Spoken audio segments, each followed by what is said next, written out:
rewind. Gotta think about what I like that. That's a trying to say. You're a team member of KI officially now, so which is really cool. Yeah, I'm excited. Something that explosion like. That would be quite the ending. That was good. That was good. I'd be like, guys. Ding. That was so good. Wow. That's it. My name is Rachel Balyeat, and this is my story for His glory. So I grew up in a Christian home. My dad was the pastor of a small church in Houston, Texas. There's probably like 150 people in our church. And he started that. It was called Crossroads Community Church in 1997. So I was pretty young. I've been raised in it. And so we were a part of that church until 2011. And that's when my dad decided to step away and do some organic church planting. And that was in 2011. But as a kid, I grew up in a super awesome home. My parents were very intentional with us about the way we communicated, about spending time with us. Like every little thing that we did was, the ultimate goal was just to share Jesus with other people. But I just had awesome parents. Like I was really lucky to be in the home that I was, especially because both my parents were not believers until they were in their early 20s. So I'm the oldest of three. I have an adopted younger brother, and then I have a biological sister who is the middle. And so like I said, I was raised in a super, super awesome family. I have great parents, and I love being the oldest sibling. So when I was a teenager, I told you that we were a part of a church, and my dad's church. And so we would go to camps, and we had a youth group, and I was very good about sharing. Like I was a Christian. I knew that about myself, and I knew that I wanted other people to be a part of it. When you're proud of something, you want to share it with everybody. And so I wanted that. I love to do that and bring people to the youth and come to events. So I had lots of really good friends that were going on that journey with me. So I was, like I said, I knew who I was. I knew the decisions I was making, and I was a good kid. It wasn't up until I was about 15 or 16 that I started to really become aware of the fact that I was relational with people, and popularity became a thing of value for me, for people to like me. And if they didn't like me, I was bothered by that. So when I was about 15, I met a guy in high school who I had been friends with for a few years, but started to pursue an interest in him. And so we started dating when I was like 16. And this relationship was not very healthy from the start. He was Roman Catholic, and I was non-denominational. So we had some different ways of being raised, as well as cultural differences. He was African American, and that already, being American, there were some cultural differences. And so that relationship kind of started off in a place it shouldn't have, in terms of the way that, I went about it. I felt like it was a chase, and I needed to, once again, earn this thing. I needed to earn it. And so I got into this deep relationship with him, and we dated for about, at that time, a year. And I decided that I didn't feel at peace about it anymore, and ended the relationship. But during that time, I chose to start making poor decisions and pursuing other relationships, and I wasn't honest about it. And when he found out about it, we were on a break, he was angry.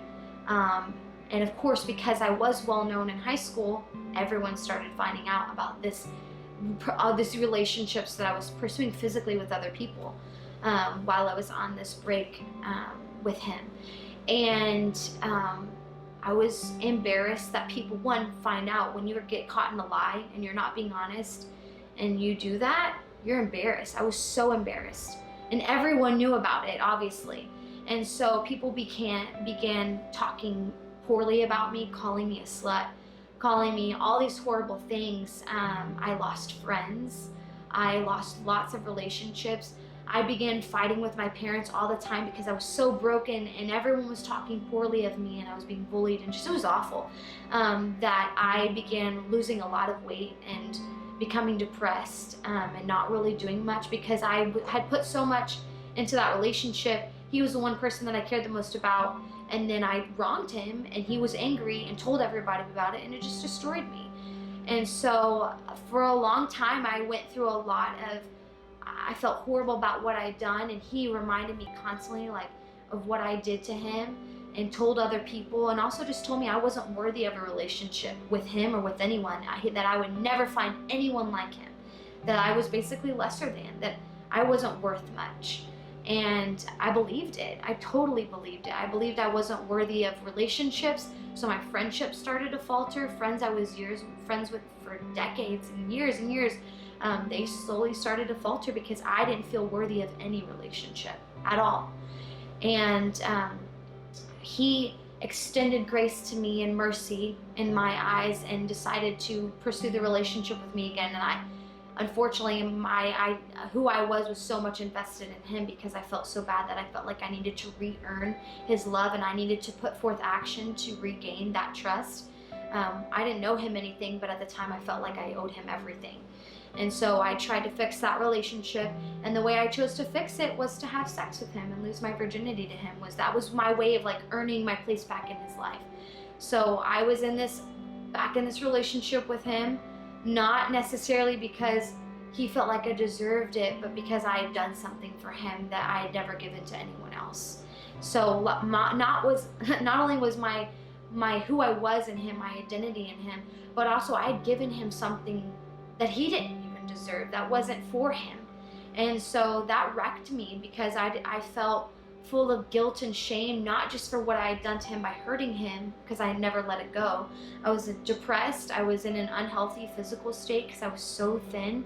And I'd given him something that was not meant for him. And I felt shame and guilt about that because I was raised in a Christian home and I knew right from wrong, but I did it anyways. And so when him and I graduated from high school, the day we graduated, we went to a party, and that's when my journey to drinking began, and smoking weed. So for a long time, like, the way to heal what I was going through internally, that pain and not feeling worthy and not feeling good enough, was by sleeping with him, drinking to numb the pain, and smoking because it calmed me and made me feel like I could function. It was a dependency for me. And so for a long time, years and years, I did that. We went to separate colleges.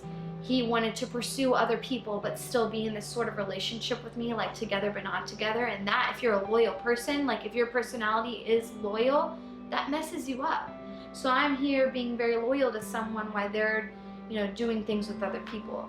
So I tried to step away and break off that relationship, but when I was doing that, I was still trying to find my value in other people. Still, like, I was sleeping around, and I was like, still drinking a lot and still smoking, and it's just like, I knew I was in the pits. Like, I knew it, and I knew what I was doing was wrong, but it was like, I didn't know, like, any other way to, like, deal with my pain other than just to drink and smoke and hang out with the wrong people, because in the moment we were having a good time. And those are the friendships I wanted. I didn't want to talk about the depth of what was going on in my heart. I just wanted to get through the day.